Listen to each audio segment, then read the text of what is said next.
All right, we are back here on the podcast, wrapping up March Madness here. Michigan wins the national championship.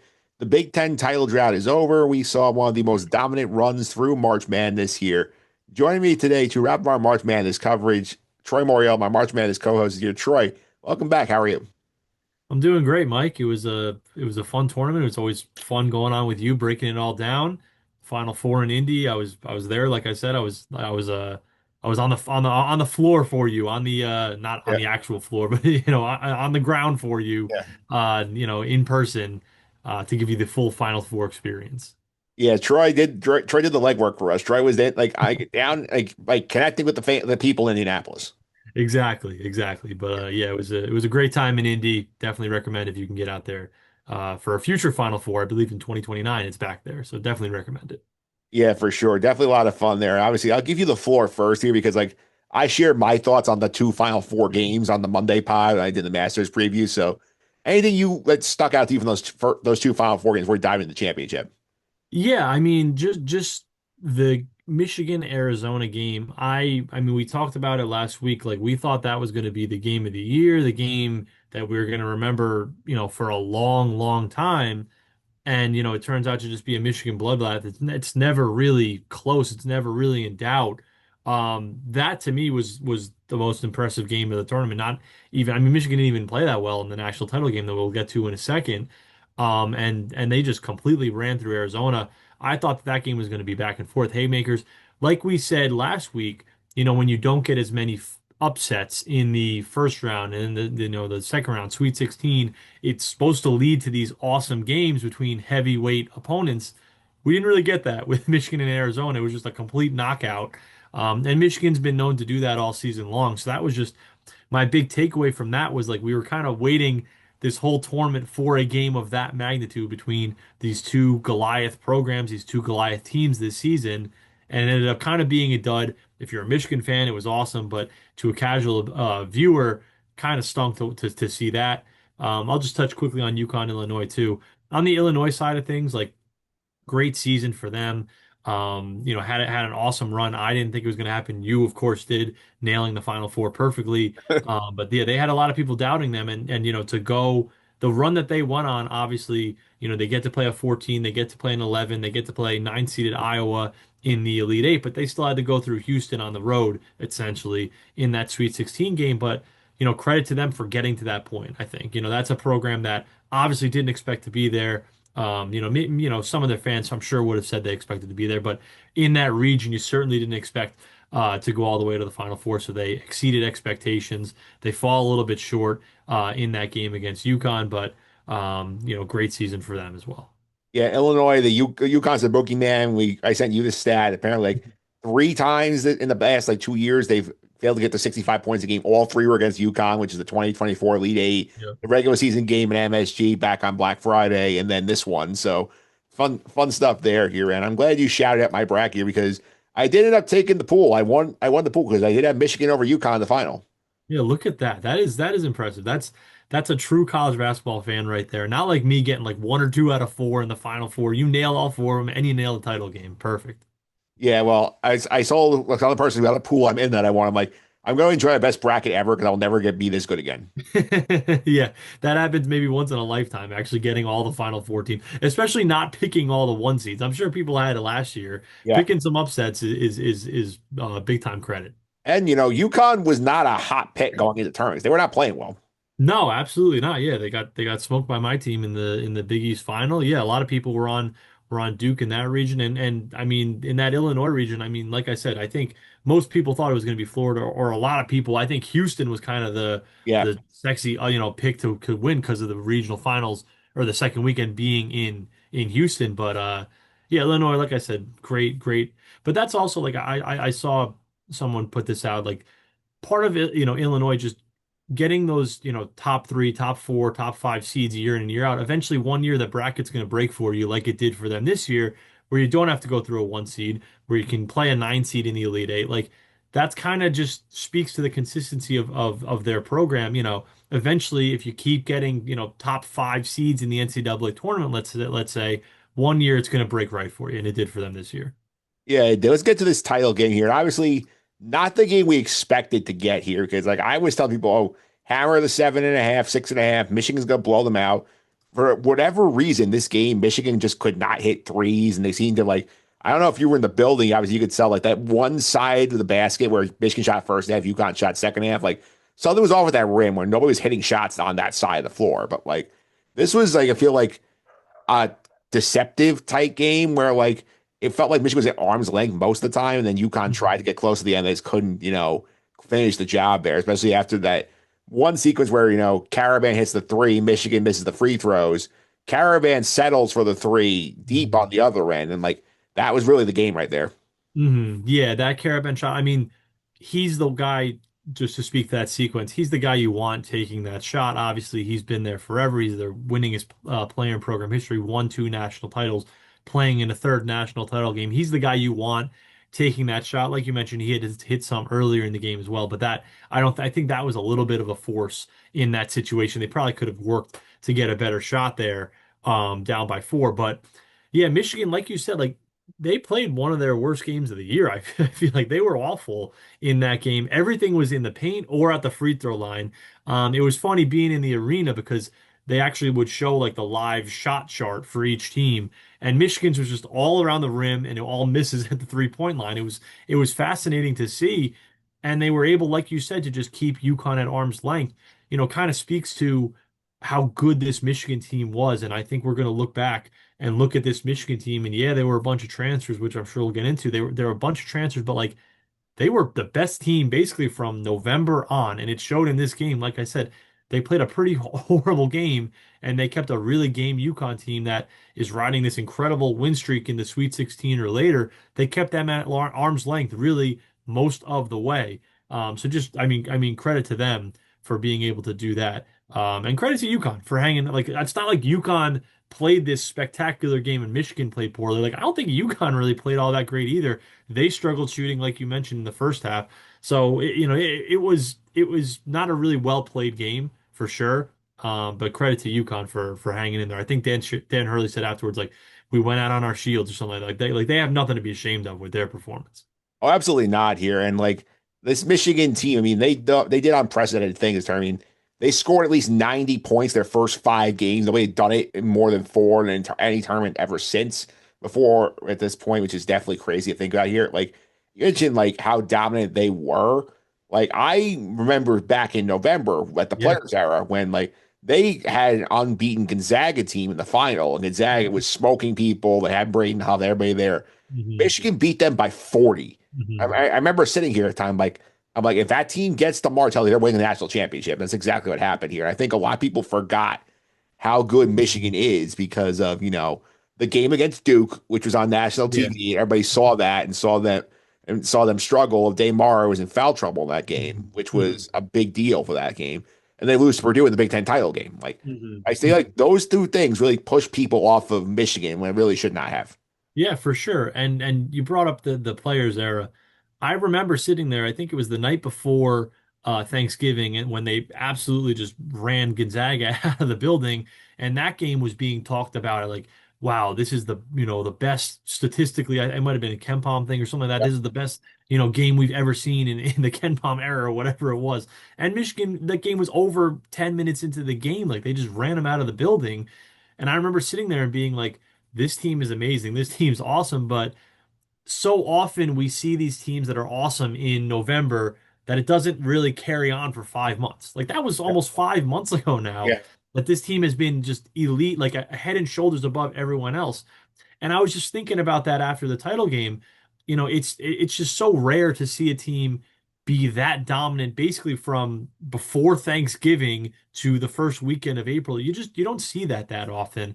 So I think that's something worth commending because especially in this day and age where so many teams are built through the transfer portal now, or at least, heavily, bringing in these big time transfers if you're going to compete, or at least bringing in freshmen like you're going to compete. Like normally it takes a while for these guys to figure out how to play with each other. It didn't take Michigan any time. Like they were cracking teams in November, basically beating up on top five opponents to be able to do that right away.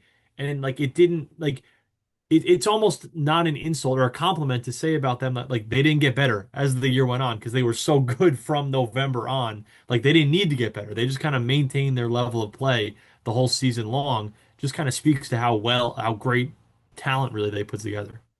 Certainly does. And like I do put people look at that Duke game very closely. That was like the 1v2 at the Mhm. time, like the Mhm. oh, this is the greatest regular season game ever because you have these two heavyweight teams and Mhm. the whole thing about trying to do an NCAA tournament style game here. Yep. You wonder with that game, and obviously do play the game of their lives that game. Like Yeah.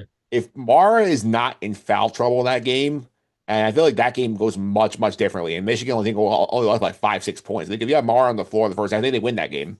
Exactly. Yeah, he was in foul trouble the whole game, and they were within a possession of that game. In the final minute or so, it would have been interesting to see those two teams match up again in the national title game to see where it went if Michigan could have avenged their loss. But they got a very game UConn team, and they had to go through them. But I really do think we're going to look at this Michigan team as a historic level team, and it speaks to, like we said, the transfers coming in and having a team that's really built from the transfer portal, like Yaxel Lendeborg, Ade Mara, Elliot Cadeau, Morez Johnson, like those are four of their biggest contributors, all coming from the portal. Again, it just speaks to you don't see that too often where they were just ready to go from November on. And this is kind of the new era of college basketball. We saw it last year. Florida had a bunch of guys that were from the portal. So this is just kind of where college basketball is heading. But for Michigan to be able to do that and be that dominant from the start of the season on, I think it really speaks to like I said, the collection of talent that they have. Yeah, for sure. This is also like not like, the top five guys in the portal. Obviously, Lendeborg was. Exactly. Like Hmm. Lendeborg could have gone pro. He chose to stay, but like nobody was really. I mean, Cadeau was a name, but like he was coming off a down year at UNC. Hmm. Barr was not playing at UCLA for some reason, Yeah. which you wonder if Mick Cronin like what he was seeing out there that he didn't play. I mean, saw how dominant he was in the tournament, and Morez Johnson went from Illinois to Michigan, not the biggest like name in the portal. It's like it shows like how good Dusty May is as a coach. That he's able to, I think the thing with the portal people sort of mistake here is that the portal is not free agency. The portal is not go get the five best players in the Yeah. portal and you build a team. You have to get like the guys who fit your system the best. I Hmm. think if you can do that, that's how you succeed in the portal. I think Dusty May figured that out pretty early. Mhm. Exactly. And you speak to just the collection of talent that they have. They had one of the best transfer classes in the country. We're not debating that. No. But, you look at a team like Kansas State, they've had awesome transfer classes the last couple of years, haven't even been able to make the tournament and fired their coach. You even look at my team, St. John's, like they had the number one transfer portal class this year, bringing in a couple of big name guys, Ian Jackson, Bryce Hopkins. It took them forever to figure it out. It took them until mid-January, late January to figure it out. Like just because you bring in all these great pieces doesn't mean, like you said, that you're just automatically going to have this team that runs through everyone. The pieces have to fit. And for Michigan, the pieces fit immediately. Like you said, these are all guys coming from different situations. Some of them, it was playing time. A guy like Yaxel, it was going from the smaller stage to the larger stage. Like, to me, that's something kind of cool. Obviously, it stinks that you don't really have guys playing in college for 4 years and spending, 4 years with the same team anymore. But, you kind of saw these guys coming from all different backgrounds, whether it be high profile transfers, playing at a blue blood like Elliot Cadeau, or a guy like Yaxel who came, was in junior college, actually committed to my school, St. John's, under Mike Anderson years ago. Like a guy making that journey, a Damara, like you mentioned, not really playing much at UCLA. Like to me, that's kind of cool to see all those guys come together and to end up being one of the best national champions we've seen in a while. Yeah, for sure. And the Michigan situation is fascinating for next year because obviously, I mean, we talk about how great this team was. They're up there. I would feel like it's in the past quarter century. They're up there with like Yeah. 2001 Duke. They're up Hmm. there with the 2007 Florida team that Yep. ran it back, 2012 Kentucky, Hmm. and the 24 UConn team, which was murdering people Yeah. throughout the tournament. You're like, Hmm. there's a good chance that a lot of this group will be back next year because you look at their situation. Obviously, Lendeborg is going pro. Hmm. Like and I think Namari Burnett is graduating, but Trey McKinney will step right in the lineup. They brought Yeah. in a top five recruit in the country to play two guard next to Cadeau. Like, Hmm. and the whole situation with them depends. Like, if they can retain one of either Mara or Morez Johnson, both of whom will probably explore the NBA situation here. Hmm. If they keep one of those guys, there is no reason this team cannot be in the hunt to repeat again next year.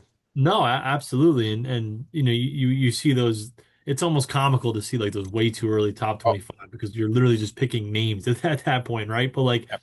for Michigan, yeah, like they have a legitimate reason to believe that they're going to get a good portion of this team back. Of course, you have to replace Yaxel and like you said, probably one of Mara and Johnson, but like I don't see them losing a ton to the portal. Like, why would, you're on a winner. Michigan's NIL situation is obviously great. Like, they're going to be able to spend whatever they need to spend to be a winner. So, yeah, I don't see them losing a ton, and they'll almost certainly go into next season, as one of the favorites to repeat, kind of like Florida did this year. Yeah, and also don't forget too, they lost LJ Kaysen late in the season with Yep. the ACL, so like he'll be back probably in January. Exactly. Yeah, like they're gonna have a real shot here to repeat. Now, obviously, with college basketball offseason, that could all change in a week. Half the team could be in the portal for all we know. So it's not that shock. It wouldn't be that shocking. But as of now, yeah, they certainly have a case to repeat. Yeah, I think in terms of Dusty May also, I think I want to acknowledge like how great a coach he is here. And I feel like I want to give particular like demerit to Indiana for missing out on Dusty May because like, Dusty May, in case people are not aware, he is an Indiana alum. He was a student manager under Bob Knight in 2000, like when he finished his undergrad career. 2 years ago, when he makes the jump to Michigan, like Indiana has a choice this time. Is we give Mike? Do we give Mike Woodson a fourth year because he had been diminishing returns and went 19-14 his third year, missed the tournament?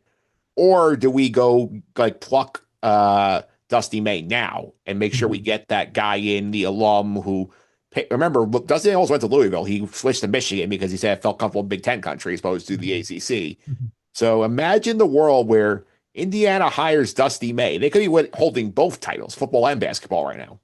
Yeah, yeah, and it's even more cruel for them that Dusty May wins the national title in their home state, a couple miles away from their campus, of course. Even more cruel for them to have to watch that and knowing what could have been. They've got the football national title, like you mentioned, but I'm sure that they're a little bit hurt about that because they're still a basketball school, of course. So yeah, that's definitely not a fun thing to think about if you're an Indiana fan.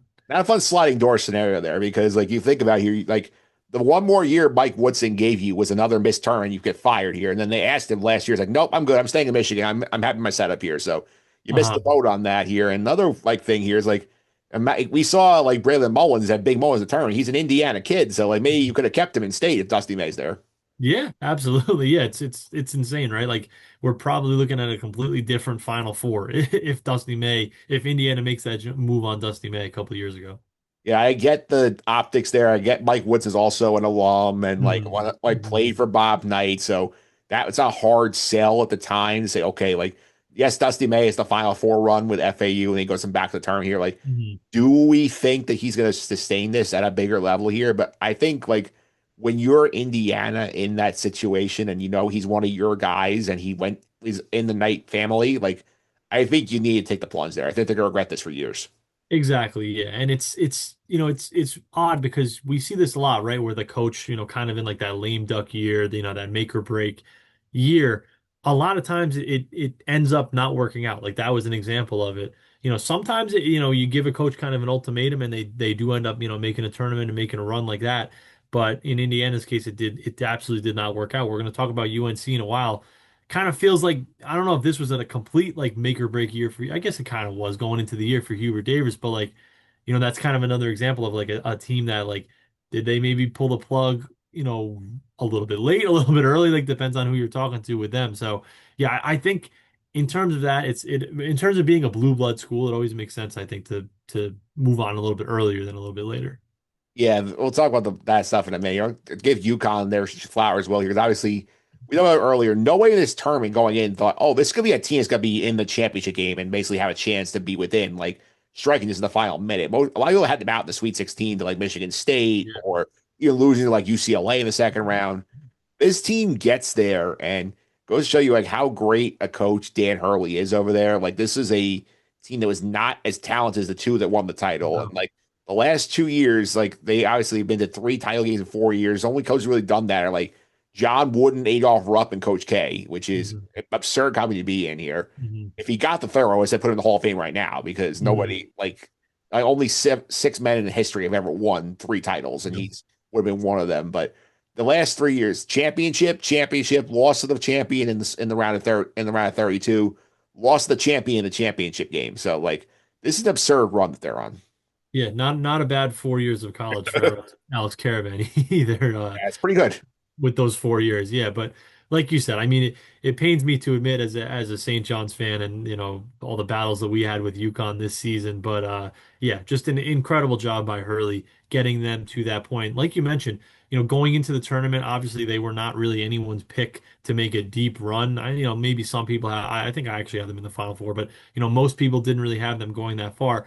But even look at that first game that they played in the tournament, like they were in a dogfight with Furman like for a good portion of that game in front of like no fans. It's like Furman had like the bigger crowd in that game. I remember in Philadelphia, it was a really late start in Philly. Like they looked awful in that game after their first round game, and even in against UCLA in the second round, like that game was close for a little while until they were able to pull away. They almost blow a big lead to Michigan State in the Sweet 16, and then they come back from the dead against Duke in the Elite Eight. Like just complete four, total swings there for UConn, like a team that, really until Braylon Mullins hit that shot, like there was never really any thought that UConn was a Final Four team, like in this Oh no. tournament, which is kind of crazy. And then obviously they're able to take care of Illinois in the Final Four, and then they lose a really hard fought game to Michigan, like you said. Dan Hurley, if he would have got a third, lock it up for the Hall of Fame. He's probably already going to the Hall of Fame, but lock him up for the Hall of Fame right now. Um, but it will not surprise me if they're right back in the conversation next year. Again, that's a school that has money that will spend it. They I think believe I saw they're only like FBS team that spends more on basketball than they do on football. Like they're going to spend their money on their basketball program, and it will not surprise me to see them going for a third title under Dan Hurley even next year. Yeah, I mean, numbers that Dan Hurley has right now, I mean, since he went to UConn, 20-6 in the tournament, which is ridiculous. Like, he had lost his first game in the Final Four to the title game to Michigan. He had been 5-0 in the Final Four before that here. Like, he has ridiculous, winning percentage in March Madness here. Mhm. I don't think it's hyperbole to say right now he's probably the best coach in the college basketball world right now. No, yeah, I agree with you. And like you said, this current UConn team was probably his best coaching job Oh, yeah. since he's been there. Like I would even maybe argue that it was better than his first year that they won a national title, because like that run to a national title, if you look, like they got to play San Diego State, they beat up on Gonzaga, they played Miami in the Final Four. Like not that it wasn't impressive, they went to the final, and he took that team back from kind of the dead in January, of course, as well. But like this team to kind of be dead in the water and to make this type of a run as well is just as impressive. And even the run 2 years ago, like that team was just so dominant. He obviously still, coached them to a Final Four, but like that team, like we mentioned before, was just rolling everybody en route to a title. Like to me, this is one of his most impressive coaching jobs, right up there with the two national titles. Yeah, absolutely. And the Michigan run, another thing I'll also mention here is that the Big Ten is having a hell of a year because right Mhm. now, obviously they win the football championship for a third year in a row with Indiana, three different schools, by the way. They win the men's basketball championship for the first time since 2000. Michigan State had it. They win the women's basketball championship for the first time since '99 because UCLA ends up winning in the Final Four over South Carolina there, and Yeah. they won some other sports as well. They won women's hockey with Wisconsin. They won men's soccer with Washington back in the fall. They have two teams in the Frozen Four for men's hockey here. The baseball, UCLA's number one team in the country. This is the Big Ten's roar now. We're just living in it. Yeah, absolutely. And you wonder if, it's already looking like, the Big Ten is going to be the conference of the NIL era, right? Like we're Yeah. seeing, Big Ten domination really across every sport. Football, like you mentioned, as well, and the two biggest money making sports, football and men's basketball. Yeah, so you just wonder if that's going to continue going into the future as we get more and more into this NIL era, or if the other conferences are going to kind of catch up. Yeah, it's a crazy run too because obviously this is they pride themselves on being the basketball conference because Mm. you could argue the Big 12's been better, the ACC's had better tournament success. They haven't got as many teams in. The SEC obviously had the historic year last year, but now they can finally say you can't hang that 25 years on us anymore. Because now we have one, and when we have looking ahead to next year again, this probably could be irrelevant with the portal about like 3 days, but like they have a lot of teams right now that could be right in that hunt again.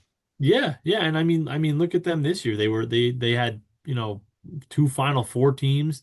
They had Purdue go pretty far. Like they were a relevant conference again. Like they had I would say, given obviously Michigan winning, blowing out Arizona in the Final Four, like in the nature that they did, like there was no question now that the Big Ten was the best conference in the country this year. Like the Big 12 kind of fizzled out a little bit in March Madness, I would say. So like they were clearly the best conference this year. We'll see about next year, of course. But yeah, they've got they've got a chance to really kind of take us, especially just like with how big these conferences are now too. Like they have the West Coast teams as well, so like we'll see. But they have a chance to really kind of take a stranglehold on college basketball as a whole. Yeah. I was saying here, imagine, for example, like we do see, like UCLA win in baseball, win the College World Series in baseball, and like Michigan, Wisconsin is the Frozen Four. Like they basically get every big one you care about, like the Big Ten gets. Like that's a crazy year. Exactly. Yeah, it would be absolutely incredible. And then I'm sure going into next year, I haven't looked much at the college football offseason, but I'm sure Ohio State's going to be one, Oh, and yeah. They're always right there. too. They're going to be favorites. So yeah. Yeah. Crazy stuff there here. In terms of did you watch the one Shiny Moment video in the arena? We did actually. We hung around to watch it. We were about to leave, and then they made an announcement over the loudspeakers actually that it was coming up shortly. So we ended up waiting an extra like 20 minutes to watch the video. So yes. What are your takeaways on this year's one Shiny Moment video? Well, see, I'm conflicted because I loved it because it had a lot of St. John's in it. We had our beautiful Dylan Darling layup to send us to the Sweet 16. So that part I loved. I saw a lot of hate for it online though. Not gonna lie, people saying like one shining moment has kind of lost its luster a little bit. So I don't know. What was your take? Well, first of all, I think I was a little biased because you and I both did a pretty good job nailing what was going to be We in the did. video. Like we had the Miami, Ohio swim team, we had Dick Vitale, we had, like you called the Vanderbilt in and out at the end of the game. Like we had Dylan Darling. Like we nailed a lot of those. Like Did we mention the High Point student announcers? now we mentioned High Point. We didn't mention, we thought like we said it might be the coach. They went to the announcers instead, which I thought that was Yeah. Oh, that was what it was. Yep. I think that was fun because I love for those kids they get to be the one shining moment for the rest of their lives. That's great. Exactly. Yeah, that was awesome. Yeah, I think there's a lot of like, complaints about like I think maybe the disappointment of the tournament as a whole impacting the one shining moment video, but like Hmm. I thought it was fine. I think a lot of people don't like that now you have the announcer audio dropping in over like some of these points in the video. I think they love that. Yeah, I like that personally, but I think that they did the best that they could. I mean, you They know, waited a long time to finish that video. They were stuck scrambling to find those Michigan shots. yeah, and it was like, there was a lot of blowouts in this tournament, so that's, you're not going to get a lot of these crazy plays. They hit on all of the memorable games of this tournament. The Kentucky, the Vanderbilt, the St. John's, like the High Point, like they hit on all of the really memorable shots and moments of the tournament. So, they didn't have a whole lot to work with, of course. So, with all the blowouts, but I thought they did a good job. Yeah, I think the only thing with that is like most of that video is done before the final, and then Mhm. they're basically going back looking for shots here. I feel like it came later than it usually does because I feel like there was not that one signature like, oh my God, Michigan's going to win right now moment that you can point to. Like remember like when Villanova won the second time that Dante DiVincenzo dunk, you knew was going to be in Mhm. one shining moment. Yep. Walter Clay Mhm. hitting dagger threes last year, like that. Like there was they really had to go digging to find those shots in the Michigan stuff. Exactly. Yeah, like there was no real like dagger moment for Michigan, and it wasn't like fully over until really they were running down that UConn was running down that loose ball at the end of the game, and that's not really very appealing to put in there. So yeah, they didn't have a ton to work with for the national title game either.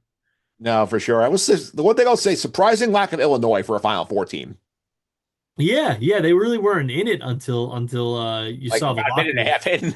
Yeah, and then you saw the locker room celebration with the water guns. But yeah, that was really it for them. Yeah, it's crazy too because I think you might have seen more UCLA in the video than Illinois. They went out the first weekend.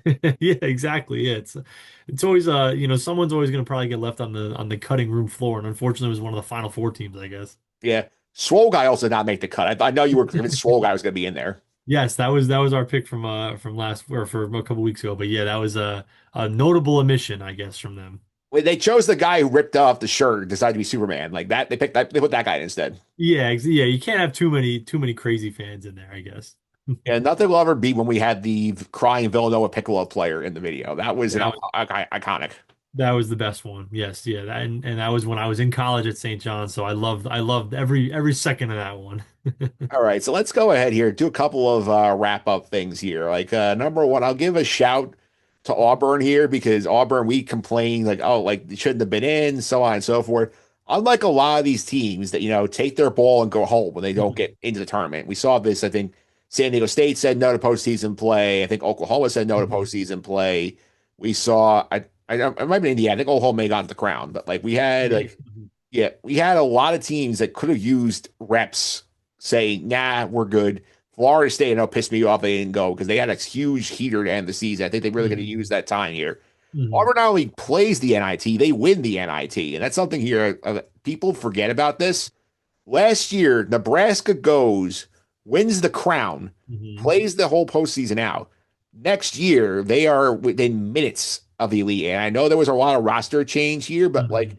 I cannot think of a world where, like not playing basketball is helpful for a program, especially when the portal is not opening in the tournament anymore. Exactly. And it's just yeah, like you said, you're not losing any time with the portal now, with it opening up later. And who knows if these guys are gonna end up, staying with the school or anything like that. But yeah, like you said, it's just a good look for your program. Like if you felt like you deserve to be in the NCAA tournament, okay, go out and win the NIT then and go show them that you should have been included. Seton Hall did the same thing 2 years ago. Like they were one of the first teams out. They had a better case, I thought, that year than Auburn did this year. Seton Hall goes out and wins the NIT, and Auburn again did the same thing this year. You want to go cross sport, of course.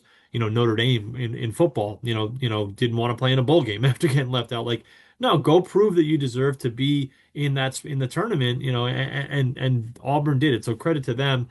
I know that, they were kind of the butt of the joke a lot of the season down the stretch there, with their tournament resume. But yeah, credit to them for going out and for ending a season on a positive note. Yeah, I think you love that for them because like Mhm. I feel like this is a spot here. I mean, yes, they're gonna have players in the portal, I'm sure. I mean, as I'm Yeah. recording, about half of the I think the D1 scholarship players are in the Yeah. portal, which is insane, but that's a separate conversation. But like, playing basketball matters. And I think like if you have a team, you're trying to bring a couple pieces back here, that experience of playing another extra 4 or 5 games, like Mhm. experiencing like the pressure of a one and done elimination style Yeah. tournament and winning a championship, like that experience should help Auburn next year in the SEC.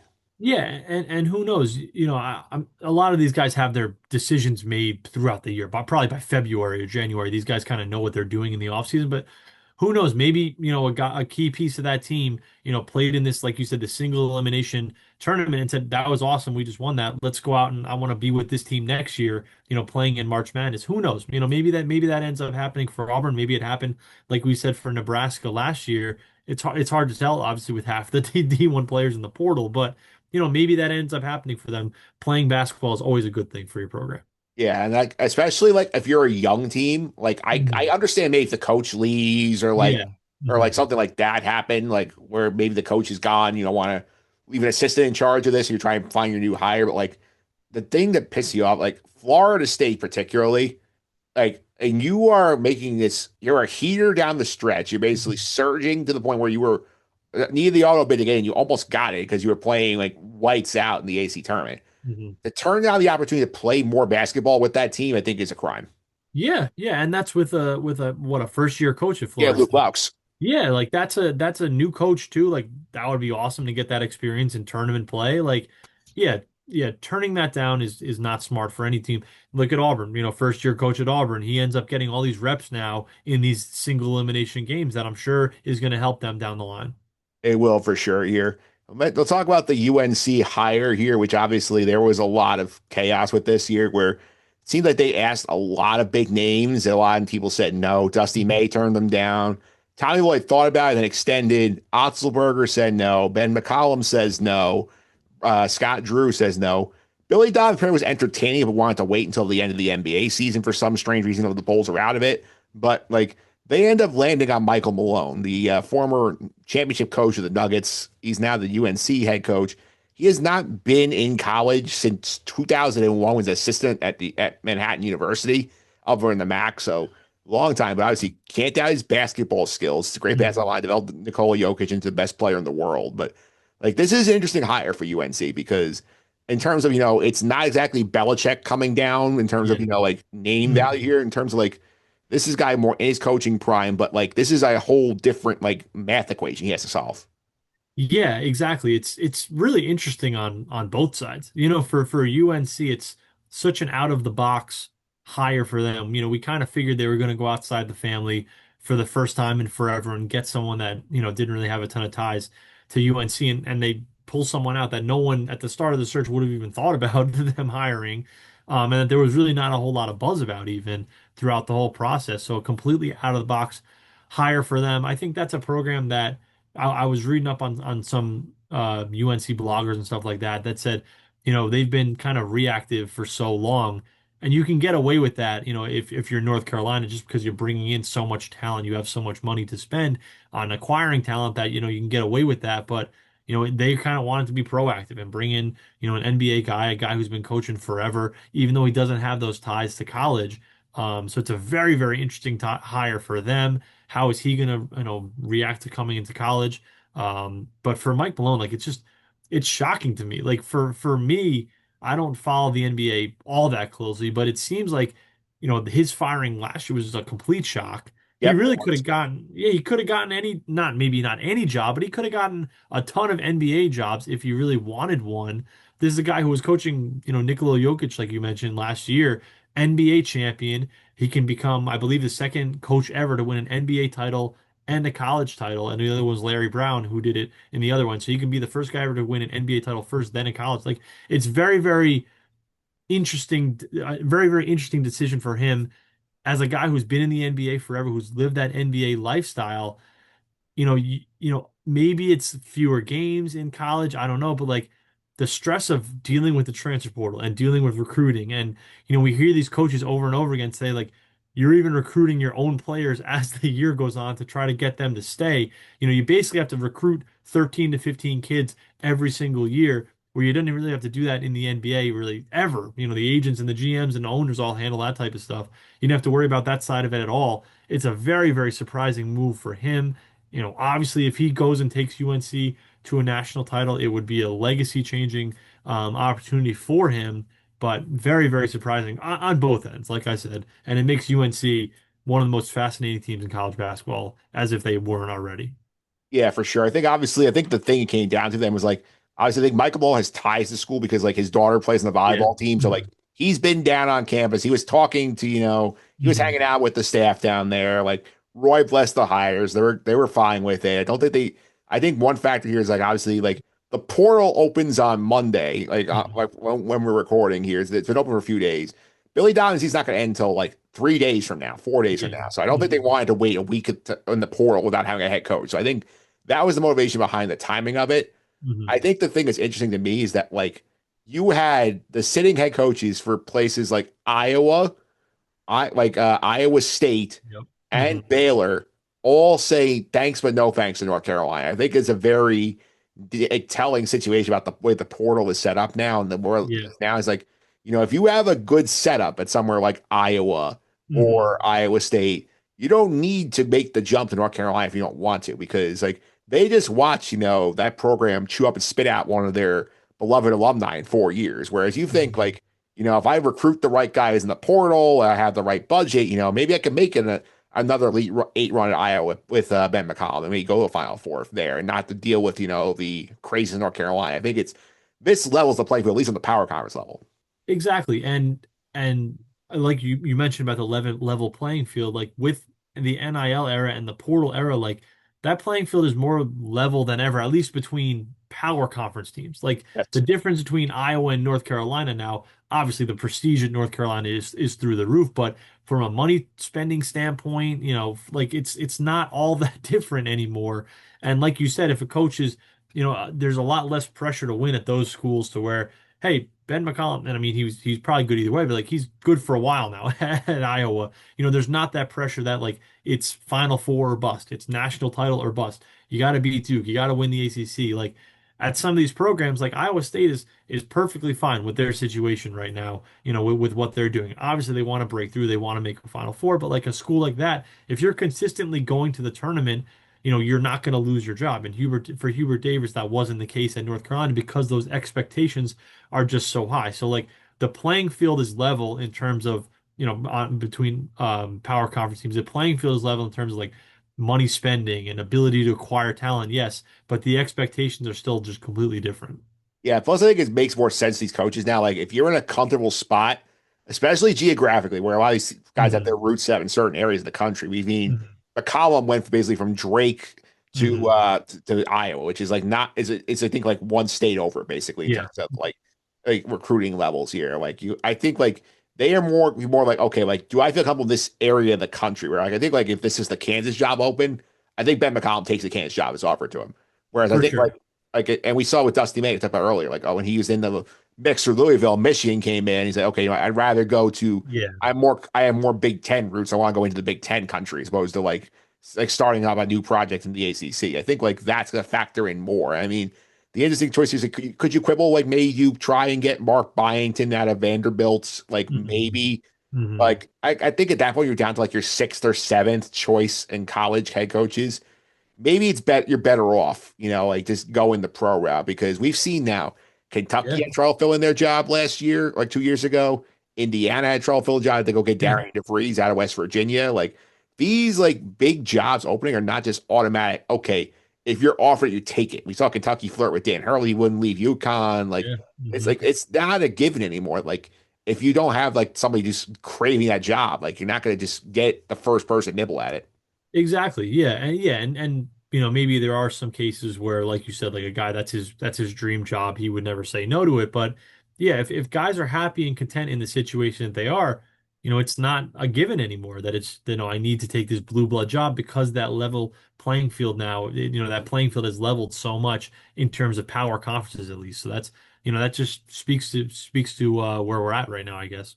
Yeah, I think whenever Self retires in Kansas, that'll be the next litmus test to see what Yeah. ends up happening here with this. Because like Shire's not leaving Duke anytime soon. Malone's probably gonna Mhm. be there at least a couple of years at UNC. So I don't think any. Well, I guess Mark Pope if Kentucky struggles again next Yeah, year. Mark Povich forgot about him. He's probably on the hot seat like next year if they go out early again. So Yeah. Hmm. we'll see what Hmm. happens there. And two other topics I will throw out here is like number one, the portal's open here. It's absurd that the portal we have basically half of D1 in the portal right now. And the period's only 3 days old. It goes until April 21st. Like we could have like, 75% of D1 in the portal by the time the portal is over here. Like I know there is some buzz that the NCAA is trying to, enact some legislation about, 5 years from either graduating high school at 19 years old to play. I think it says up to 5 seasons if Yeah. you medical red shirt here. I would love to see this year. I'd love to see what's going like some sanity to this sport Hmm. because it's as you mentioned earlier, these way too early top 25s, like you can't even bother writing it really because like it's gonna be like stale 2 days later when you have, Kansas losing big guys like Flory Badunga Yeah. and Tiller in the portal. Yeah. Like it's very hard to like calculate a sport that way when like half the sport's a free agent every year. Exactly. Yeah, it's not good for the sport. We've talked about this before. It's not good for the sport to have this. The easy fix I think still is, one free transfer and then you have to sit out unless obviously there's a waiver, coaching change, something like that. I don't think that's going to happen. Like we said, the idea that's being floated with the 5 years of eligibility, that's a good rule. And I hope that goes through. But knowing the NCAA, that'll get tied up and everything like that, and nothing will change. But like you said, we just want some sanity, and I think that the 5 years rule is putting some sanity into this thing, and I think we got to look at some level of sanity with the transfer portal now. Like we've got to now it's getting a little silly. And like you said, we're already at 50%. It just opened 3 days ago. What is it going to be like 2 weeks from now? Are we literally going to have 80% of scholarship players in the portal? Like it's just And I also saw there's like a couple hundred players in the portal that like don't even have eligibility anymore. Like, what are we doing? There's just like there's no it makes no sense here. So I don't know. We gotta have sanity. I think that was a good way to put it. Yeah, I mean, I saw that statement. I saw some of these guys in the portal. It's like just like they have no idea they're in there anyway. They're just hoping the magic fairy grants them like their wish and that they just happen to get a 60 or somehow. I'm like, guys, like at some point you guys need to get jobs or go overseas. Like you can't just live on college basketball forever. Exactly. And like I'm not, not to fault them because they're probably making more in college than they'll ever make, in their careers, but I don't know. We got to use some common sense here. Just ask Charles Bediako. Yeah, yeah, exactly. Like when we're doing stuff like that, it tarnishes the sport. It really does when you're having guys like that come in and guys playing 6 and 7 and in some cases 8 years of college basketball. Like it's silly. It is silly. And speaking of the silly, I mean, also don't forget James Najee, who started a lot of this mess for Baylor. He's in the portal now too. I saw that. I saw that. Yeah, how fitting, right? Right? Why would he not be in the portal, that guy? Yeah, like so much for the loyalty to Baylor, getting him into the college system. Yeah, they do all that for you, and then you thank them by 2 months later you're in the portal. Yeah, and you feel bad for a lot of the low major schools too, who like have like basically like obviously coaching changes is one thing, but like a lot of these teams, like every mid major, like every player's in the portal, and like you're hoping maybe you convince one or two to stay. Like that's Mhm. rough.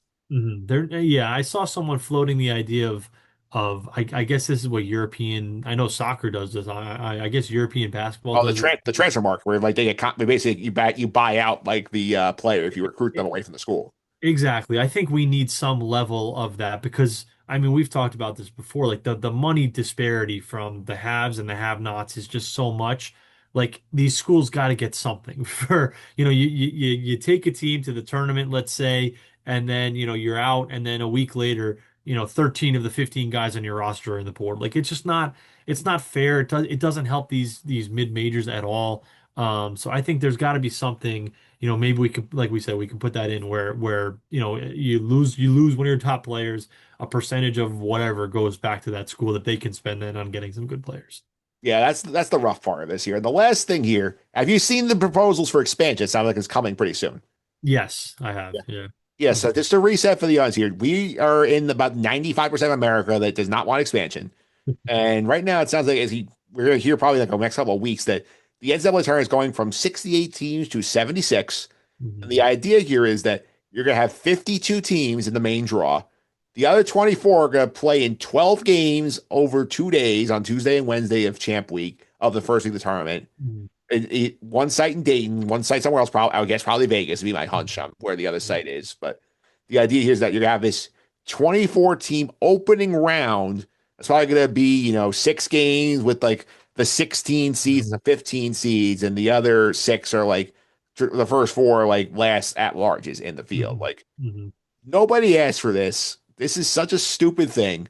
Like this is really like until we have enough teams actually every year we're whining about like had this team not get in, we don't need more teams.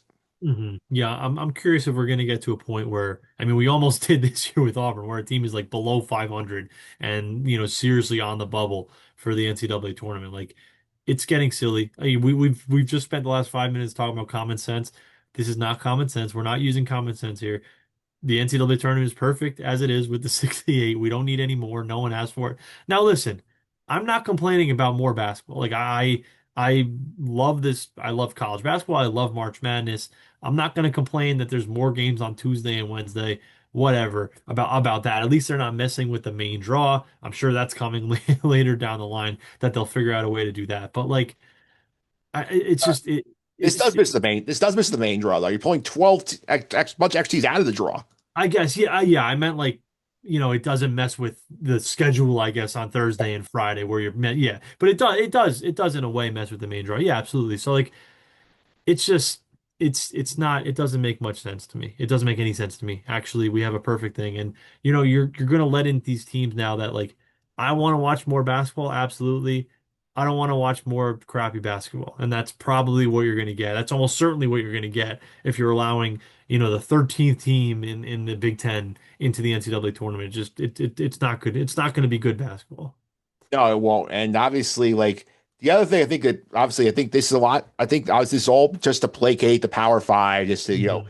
give them more turn years. And let's talk about restructuring so that you have to get deeper in to get more money in March Madness in the tournament unit. So that's one thing here. Hmm. I think the only thing that might save us here is if like CBS and Turner don't want to pay for these extra games that are going to be on Tuesday and Wednesday. That Hmm. people are. And I don't think, from what I've gathered, there's not a huge appetite from CBS and Turner for more of this Hmm. than what is right now. Seeing some of these games, the first four turn into like jokes, and then have Yeah. these teams just get blown out the first weekend of the tournament. Hmm. The other thing I think you're losing here is like I think it's very hard for the casual audience to see the bracket and then say, "Oh, there's all of these playing games you have to look That's at before you true. can figure out you start filling your bracket out." I think that's gonna turn a lot of people off and say, "Wait, like I have to pick all of these play-ins before I worry about who's like winning the 5-12 game." Yeah, that's a good point. Yeah, and that bracket doesn't fit perfectly on a piece of paper now. If you're adding all these extra games to get in, yeah, it's gonna look silly. That's a great point. I didn't even think about that. Yeah, like the office pools and all that stuff now kind of gets messed up from the casual viewer who's the casual viewer probably isn't even hearing about this until next March. They're opening up their bracket and they're going, wait a second, where did all these teams come from? What are all these extra games? Where's my Thursday and Friday games that start everything? So yeah, that's a great point. Because I mean, it's very hard to like obviously like you're gonna have a lot of people confused. Like, wait, like why am I picking all these games? Like, like Mhm. I like honestly like I don't think you're getting a lot of viewership on these games.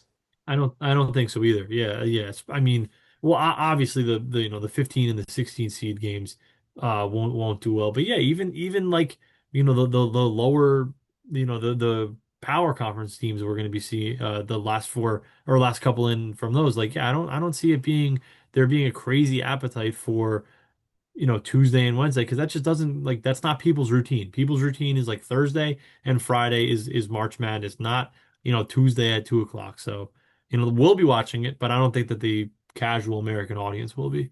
Yeah, I know that the boss is gonna be too happy if you like go your boss like your boss your normal 9 to 5 say, hey, I usually we're not productive on Thursday and Friday of March Man, the first week of March Man is here, but you know what? I gotta check out that 11 seed game between Indiana and West Virginia. I gotta make sure I'm on that one. Yeah. Uh-huh. Yeah. Let's make it a whole week of unproductivity at work. We'll see how that goes over. Yeah, idiots. All right, Troy. Thanks for all the time. Really appreciate it. Sad our March Madness coming to an end, but people want to follow you on social media. Keep up with your takes. How can I do that? Yeah, for sure. You can follow me on Twitter. It's at Troy Mauriello, Mauriello. Had a great time doing this with you, Mike. Always appreciate you having me on to talk about the tournament. Yeah, for sure. So I already heard the photo rumors here. It sounds like St. John's already reached out to Florida Badunga. Yeah, yeah, we'll see. They're in there with Duke and Michigan, so if they're able to get him, Mike Repoli wrote a pretty huge check if they're able to get him away from those schools. So we'll see. But this is St. John's time of year is the portal season. Like this is almost as good as the games for a St. John's fan. This is usually where we dominate. So really looking forward to that. Now the question is here: will Rick Pitino remember get a point guard this year? I hope so. I hope that that's the main focus. That should be number one because you're not going to replace Zubac at four, but you got to try at least to get a big man. And but the first number one thing on their list needs to be let's actually recruit a solid starting level point guard. We love Dylan Darling. I don't want him starting every game next year. I don't want to rely on him next year to bail us out of games down the stretch. Let's get a real point guard. Yeah.